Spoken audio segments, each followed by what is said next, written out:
Hello everyone, I'm MrEliMac and welcome to a new show here on the channel. Oh my goodness, I'm so excited for this new show. My entire life, I have always wanted to write stories based on properties that I, for lack of a better term, don't own. So, since there's a high likelihood that I'll never write any of these IPs, I thought it would be great for me to share these ideas with you. And before I get into this idea, please hit the like button and subscribe. It really helps this video get out there for people to watch, and I'd love for this video to find people and grow the fan base. So, for the first episode, I decided to pitch an idea from a horror franchise, a genre that I'm not the biggest fan of, to be honest, and however, this franchise is a franchise that I loved since its inception, and a franchise that I think would be very easy to make a movie of.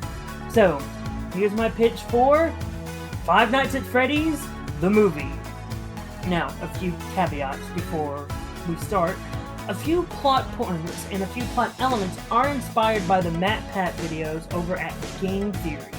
However, it is still a plot that I came up with based on how I think the film should start in this franchise. So, I promise this isn't exactly everything that MatPat has done over at Game Theory. However, I may share this on Twitter and tag Game Theory. I probably will, because I really would like to hear his thoughts on this video, because a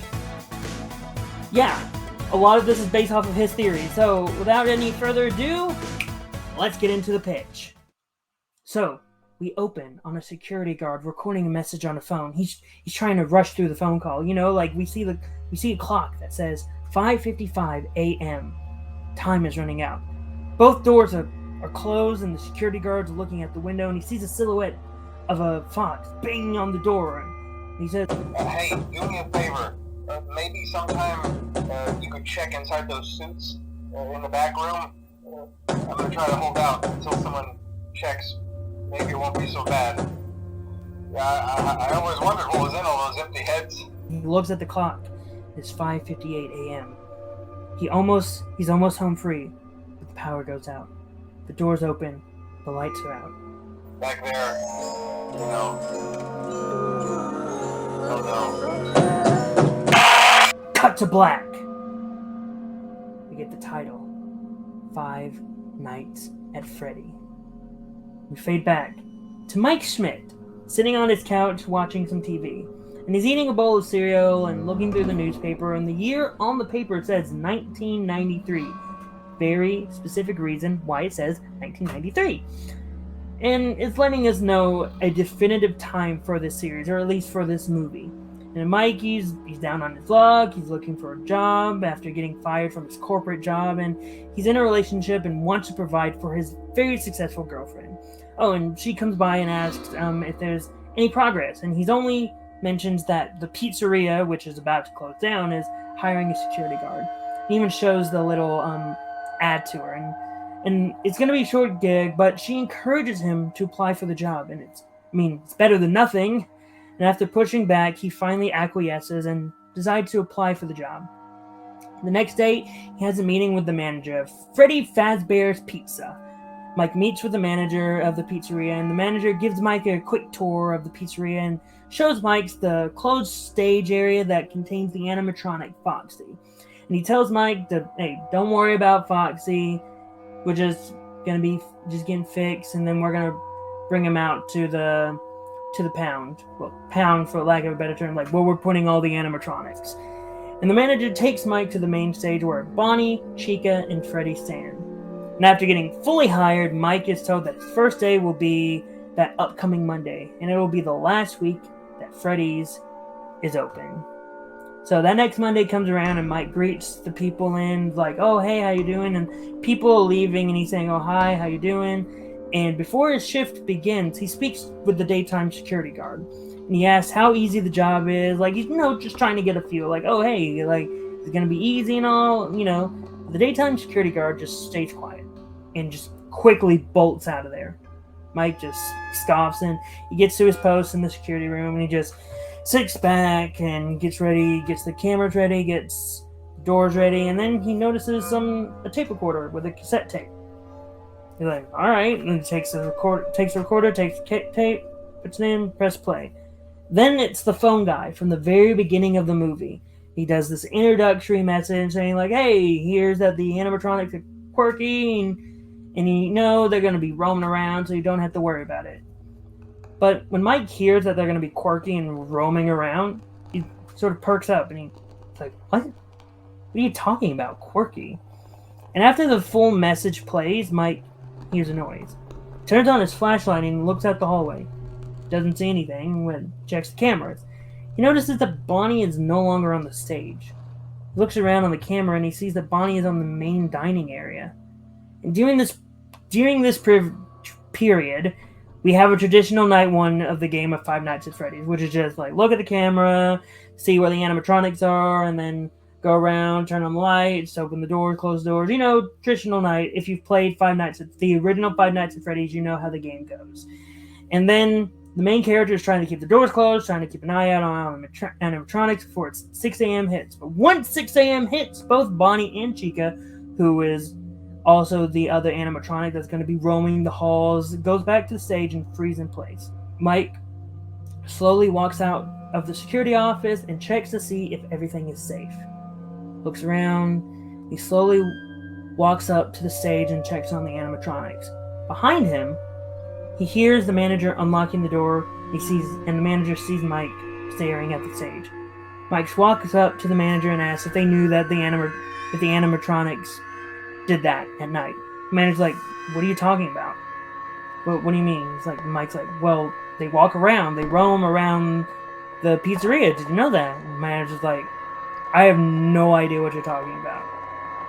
And the manager's like sincere, like, "I have no. What are you talking about? The animatronics roam around? That's nonsense.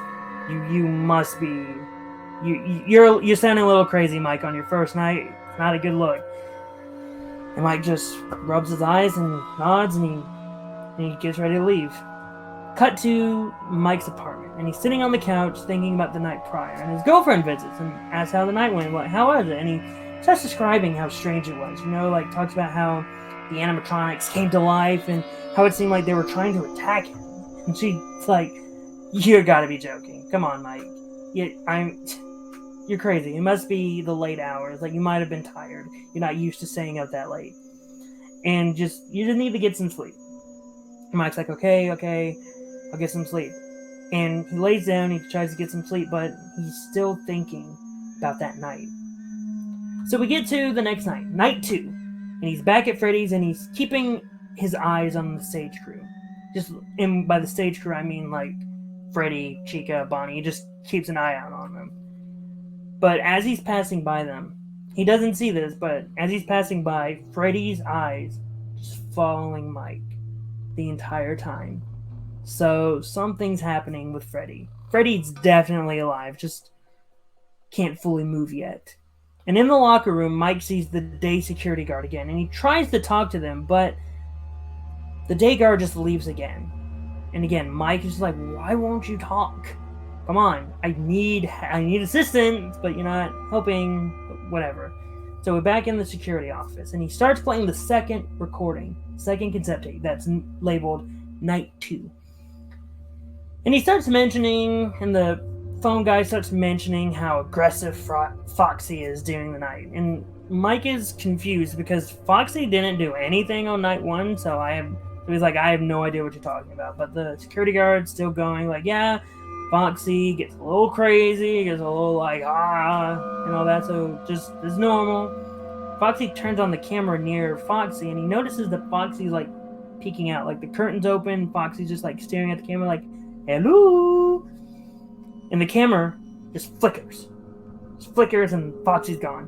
Mike quickly shifts to the hallway camera and sees Foxy just booking it down the hall like, "Ah!" And without even a second thought, Mike closes the door and he just hears boom, boom, boom, boom, boom, boom, boom, boom. And he's just freaking out. Foxy nearly killed Mike. And he's just like, What? That's not supposed to happen.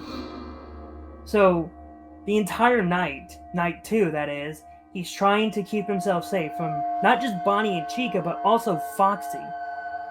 But as he's looking through the cameras, he looks at one of the hallways and he sees just, for some reason, one of the posters isn't a poster anymore. It's a story from a newspaper. And he tries to read it, but he has to look at another camera because if he wants to be safe, he needs to look at it.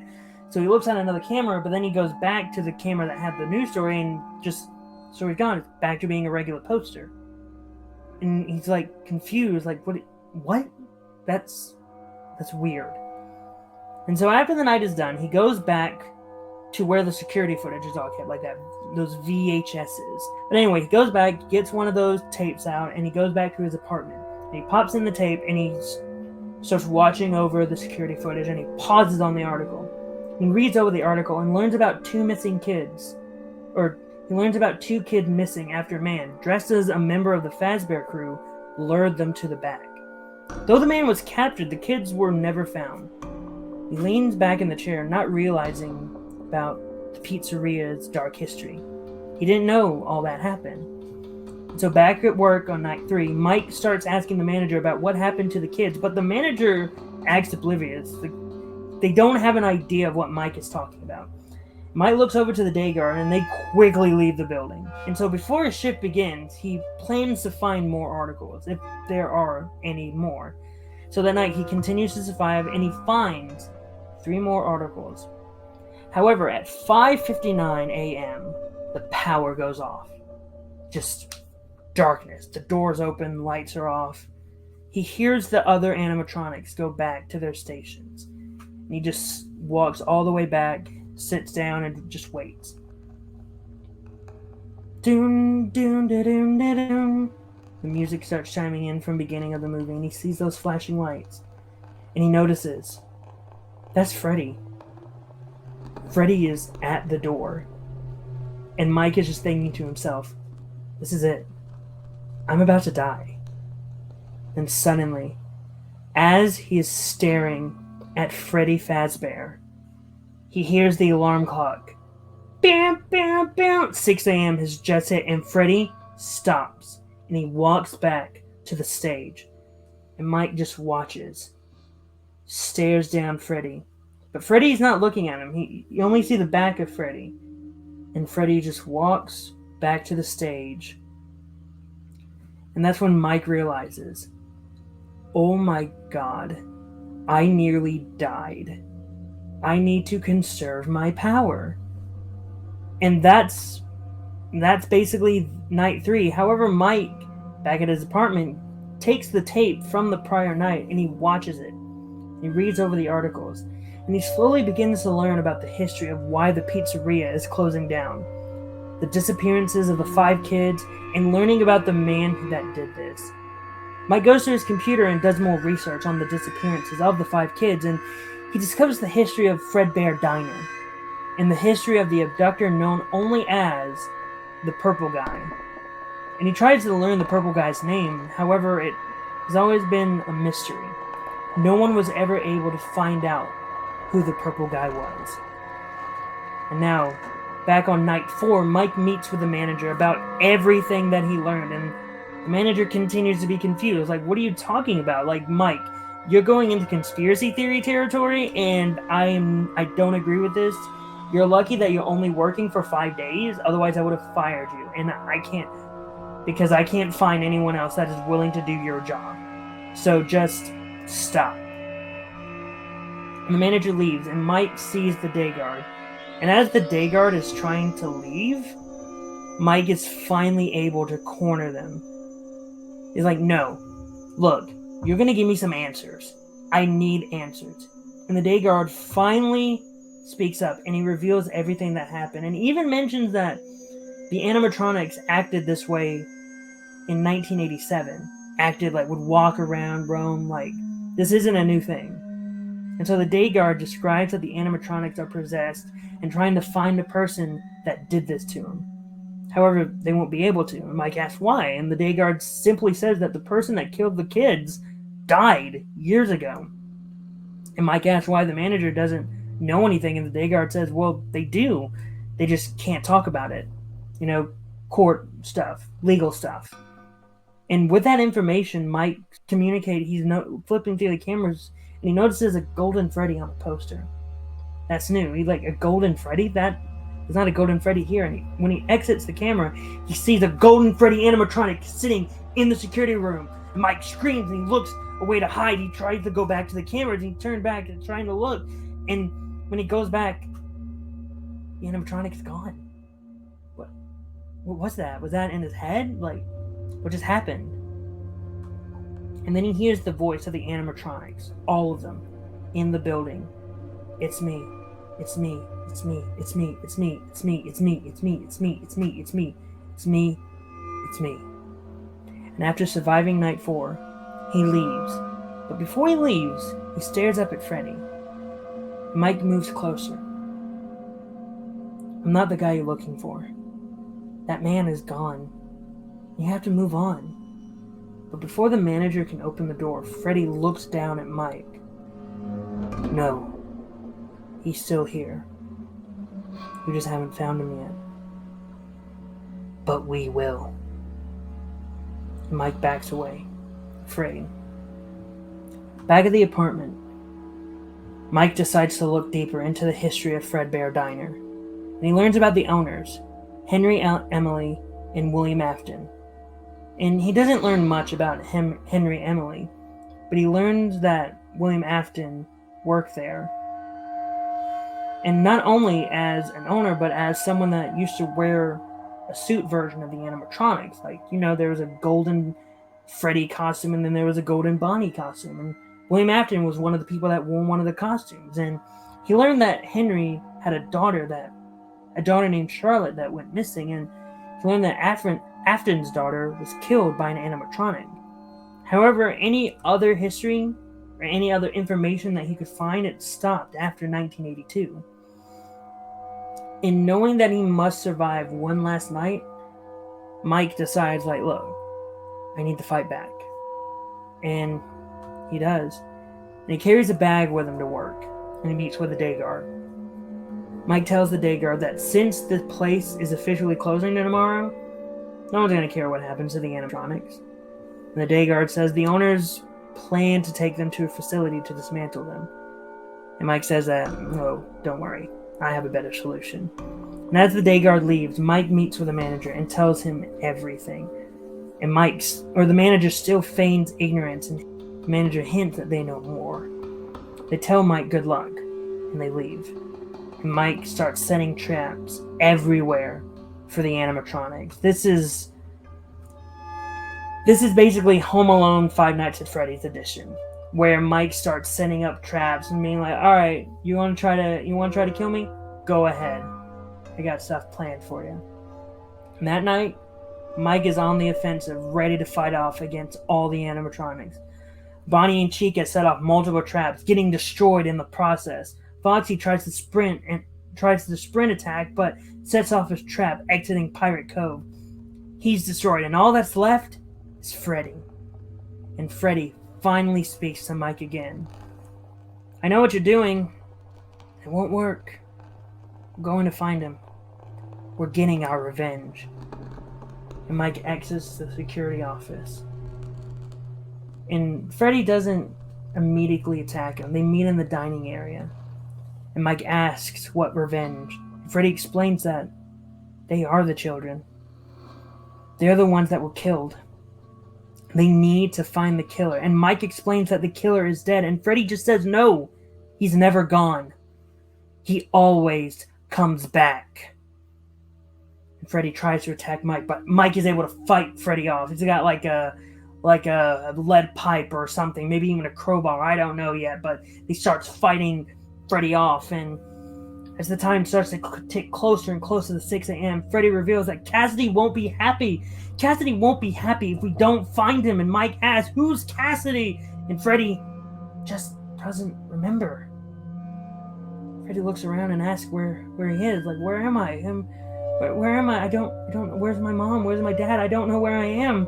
And suddenly, from the shadows, 2 arms come out, gently set their hands on Freddy's shoulder. They're black arms, and around the wrists are little white stripes. We don't see who the arms belong to, but we just see the arms. And a voice comes out. It says, it'll be okay. Be okay. You can rest. The animatronic Freddy shuts down, falls to the ground. Mike asks who the voice is, and the voice replies that it's a friend, and that it will try to help the others, but it will take time, just like 1987. The clock strikes 6 a.m., and the voice disappears. Mike exhales and walks to his locker. He grabs his stuff and leaves the pizzeria. He is formally fired by the people in charge of Freddy Fazbear Entertainment for tampering with the animatronics, but he isn't disheartened. He meets with the day guard and asks about what happened in 1987. The day guard tells Mike to talk to the security guard of that time, Jeremy Fitzgerald. Mike nods and thanks his friend. He leaves a note to his girlfriend telling her that he's going to be busy following a lead about a purple guy. And the movie ends with a scene in the pizzeria as the parts are being taken to a new facility. And at the facility, it's a broken down Golden Bonnie animatronic. And the eyes of the Golden Bonnie animatronic light up. And all we hear after that is a chuckle. And that's how I would make Five Nights at Freddy's the movie. I know there's a lot there, but I wanted to focus on the first game story while also trying to set up the future. Now, do I have plans on adapting the other games? Of course I do. And though I want to try to keep you waiting, I do have plans for next week because I plan on this being a weekly show. I do plan on having the story at least ready to pitch for next week for Five Nights at Freddy's 2. And trust me when I say I'm already seeing how I'm going to end it. I already have ideas for Five Nights at Freddy's 3, which I was hinting at the very end of the pitch, and I'm just ready. I just got to start working on more of them because I think Five Nights at Freddy's could be a great franchise to mine. And even all you have to do is adapt each video game into a movie. It's not that hard to make that into a franchise. But with all that being said, what were your thoughts on the idea? Did you like it? Did you hate it? Are you indifferent to it? Whatever your thoughts are, post them in the comments down below. Also, don't forget to hit the like button and subscribe to the channel for more videos like this. Trust me, we got fantasy booking videos of wrestling every single first Monday of the month. And again, this show is going to be weekly, so get ready for that. Yeah, weekly shows. Can't wait. With everything finally out of the way and being said, all of that done, I've been Elon McCag, and I hope you all have a great rest of the day.